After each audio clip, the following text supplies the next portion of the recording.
And now we will start working on the interlopers project. In this project, we will add highlight to the text and sync it with the audio accompanying each slide. If you want to follow along with me, please download the file The Interlopers Start from the resources of this video. I added 5 slides, and within the 5 slides we have the text, and we have a couple of words that we need to create glossaries for. We have the definition on top. Now what we need to do is put all these things together and make them into a smooth lesson. The first thing we need to do is to create the highlights themselves. We need to decide from the beginning where we want to start and stop the highlights. It's just like the subtitles on screen.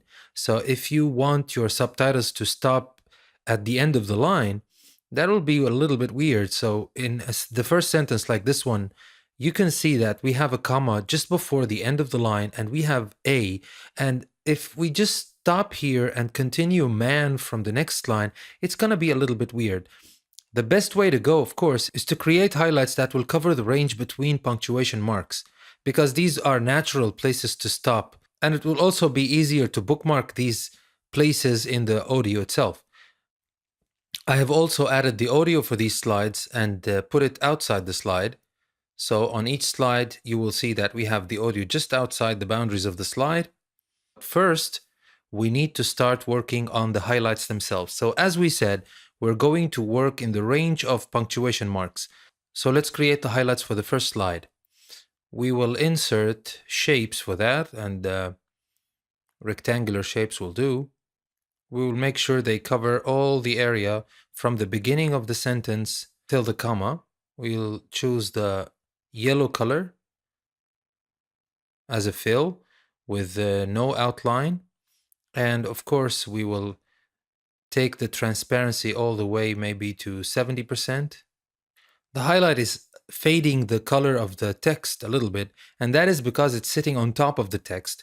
We want to change that, and we want it to sit below the text. So we can go to the selection pane, and that is in the Home tab. We can go to Select or Arrange and choose Selection pane. And we can see that this rectangle, which is the first piece of highlight in the text, is sitting on top of everything else. What we want to do is we want to take the text and put it on top of everything else. Now we can see that the highlight is working without fading out the text in front of it, because simply it's now beneath it. So we can go and say this is part 1 of the text.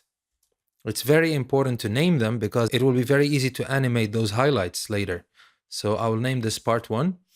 Now we will have to add part 2. Just to make it easy to select those placeholders, I will replace the text at the bottom just to be able to choose those easily. And before we're done, we'll put the text right back on top. So I'll just copy paste this piece of highlight and shrink it all the way down here. And I can hold Control and create a copy right away. I'll make it as small as to cover here the letter A. And I know that these two parts, this part and this part, these are part 2.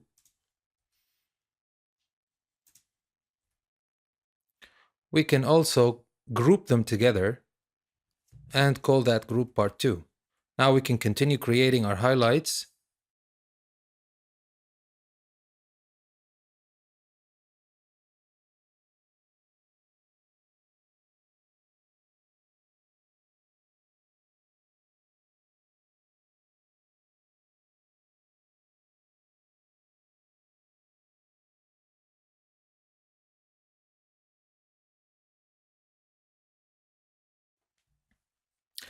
So now, as you can see, I have created the other parts of this highlight.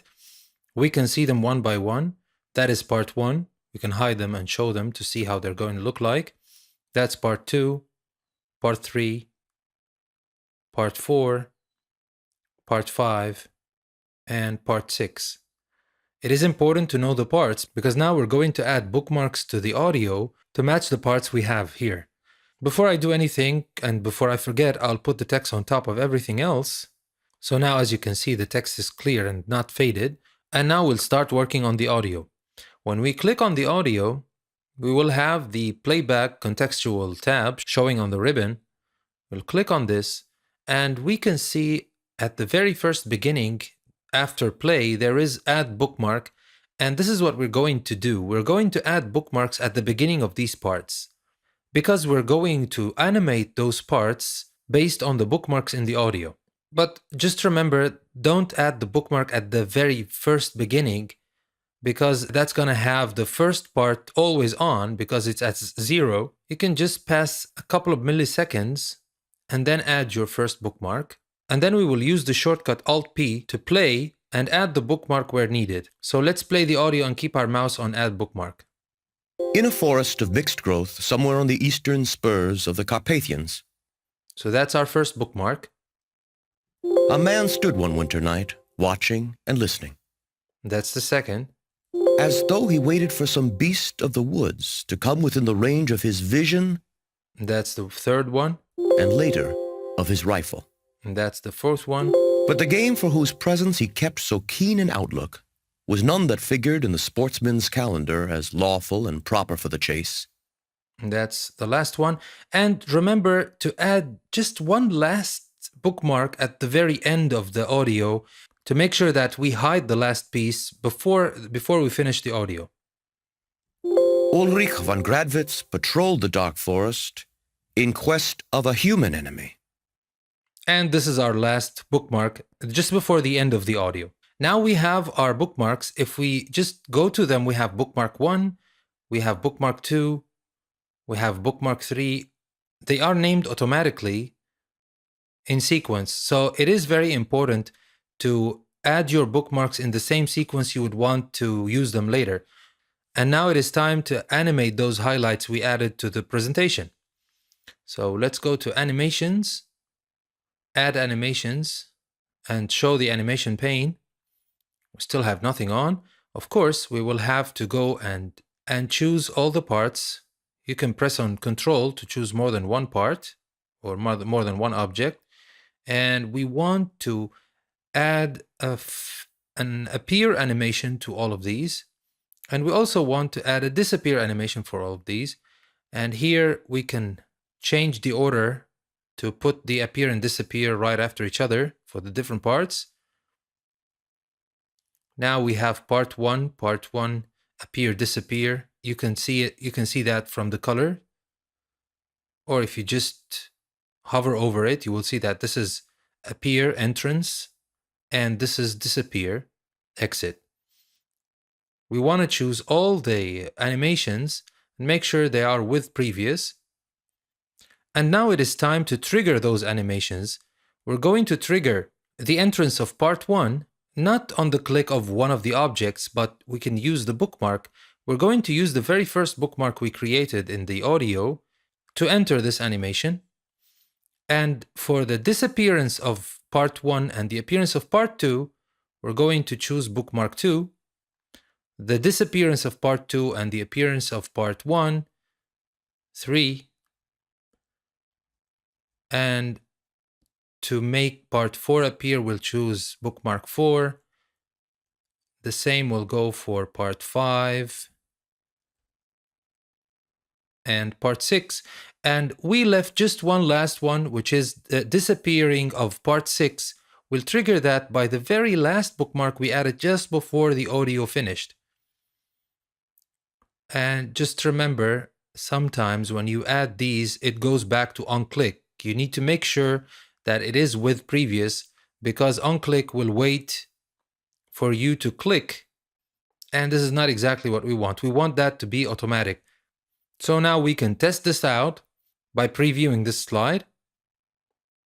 We can see that nothing happens because there is no way we can play the audio. So let's fix that. Now we know when the audio starts, this will happen, but we will need a way to make the audio start in the first place. So I will go to the slide area here and go to the audio. I want the audio to have animation on its own. I want it to play, to pause, and to stop. For these 3 animations, I want to create 3 buttons here, and I will go to Insert, add 3 shapes, 3 rectangular shapes. Just change the fill to match the color of the background. I'll click on Control to duplicate the shape 3 times. Now we have our 3 shapes, and the 3 shapes will be play, pause, and stop.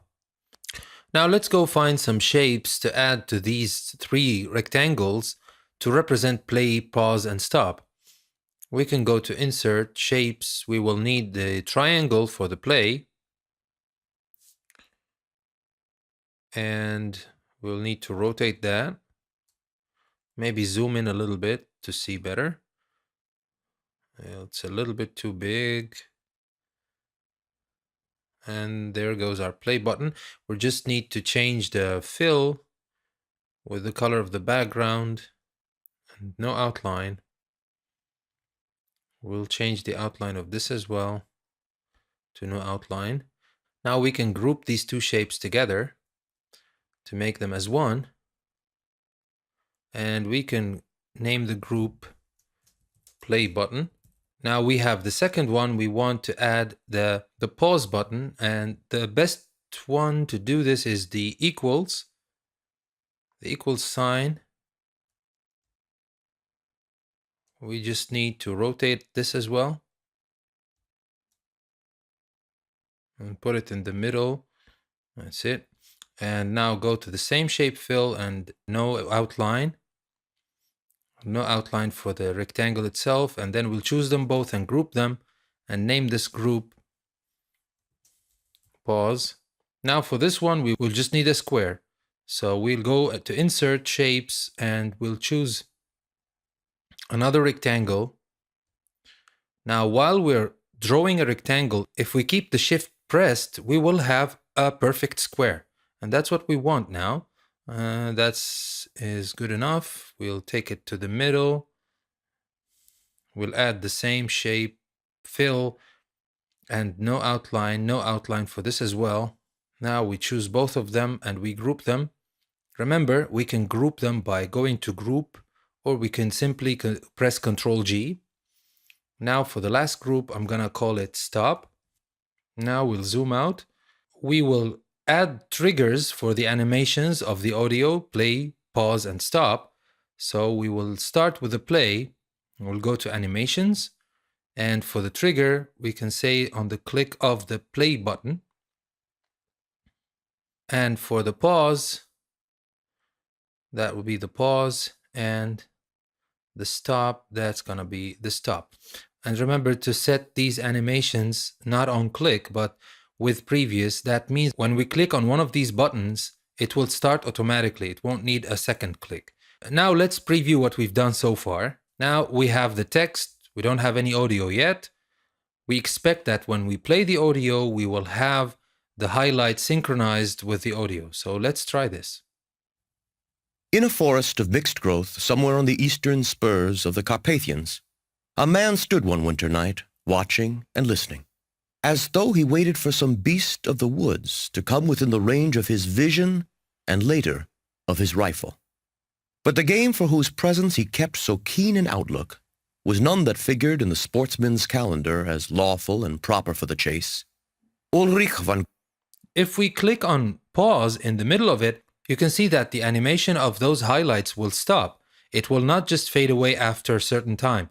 And this is why it's very important to link those animations to the audio itself. So in the case of pause, stop, or replay, they're always linked to parts of the audio and they're not linked to a certain time. If you just time these, it will be very easy to lose the sync. By simply pausing the audio or replaying the audio, you will still have the animation going and not in sync with the audio. So this is very handy. Now, one more thing to do, and that is the glossary. We know now that we can pause at any time. Maybe we want to pause when we get to the word Carpathians, and we want to know exactly what that word means, especially that it is underlined and bolded. I have added the definition of this word right here in this box. But how do we show this box? And maybe for this one, we shouldn't show it just automatically.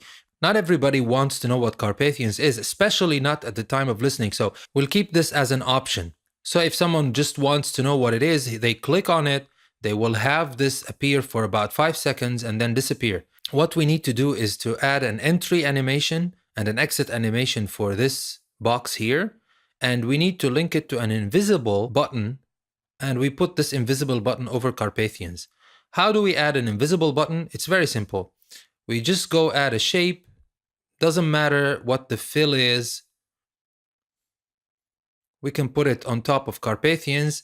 You can just bring it a little bit down so it doesn't cover other parts, especially if we have other words. Now it is covering Carpathians. We can go to shape fill. Remember, it's very important not to put no fill, because if you put no fill, the button will not work. There's nothing to press on. It's not no fill. We should go to more options and we bring the transparency all the way to 100%. This way the fill is there, but it is transparent. We can't see it. And of course, we don't want the outline. So if you just take a look at it, you will see nothing. You will just see the text as it is. And when there is the highlights, we'll see the highlights. So I'll just go to this rectangle that we created. I will call it the definition trigger. And now I'll go to the definition itself. And in the animation, I will add a quick fade in and fade out. Now these two should start with previous, and I will make the definition fade out after 5 seconds. So I will add 5 seconds delay. Now we can choose both of them and add the trigger by the click of the definition trigger. So now if we preview this, we can start the audio. In a forest of mixed growth somewhere on the eastern spurs of the Carpathians. Now here I didn't understand what Carpathians is, so I paused the recording and I go to Carpathians, click on the Carpathians. I can read the definition now for 5 seconds and then it will disappear. And this is very handy if you have more than one definition. You just don't want to have a lot of definitions on and they're still waiting to turn them off. So this is a good solution for especially if you have more than one definition on the same slide. Now we can go back. A man stood one winter night, watching and listening, as though he waited. Very handy. Now what I want you to do as part of the challenge is to go to the other 4 slides that we haven't added anything to yet. You have all the assets you need. You have the text, you have the audio, you have the definitions. All you need to add the highlights, the buttons. By the way, you can copy paste the buttons from here. And you need to set those triggers for the definitions. I hope you found this project useful. And I do hope that you try at least a couple of slides on your own to do the same as I did on this slide, because it will be very useful for you to remember all the things we talked about here. Now that we're done with animating the highlights and syncing them to the audio, we just need one more thing before we go. We just need to add navigation to our presentation, and that is by just adding next slide and previous slide buttons right down here. We can go to Insert, Shapes, and go all the way down to the Action buttons and choose this button here. Draw it on the screen, and it is automatically hyperlinks to the next slide. The problem with this button that if we want to change the shape fill of this button and I want to go pick this color, we still can't control everything that's going around inside this button. So you might find that this is okay, but if you want to create your own special next button and previous button, we can add the shape we want and then add an action button on top of it. So let's see how this is done. I will delete this action button and go back to insert a rectangle. Maybe this one a little bit too big. So if this is the correct size, we can now choose the shape fill and no outlines. Can press Ctrl to duplicate the shape.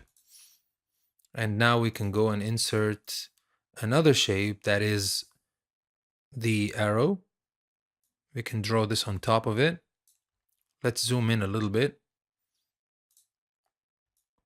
Make it a little bit smaller. That's good enough. Now we want the shape fill to match the background and with no outline as well. We can duplicate this arrow and we can go now to rotate and flip horizontal. Now we can draw an action button on top of these.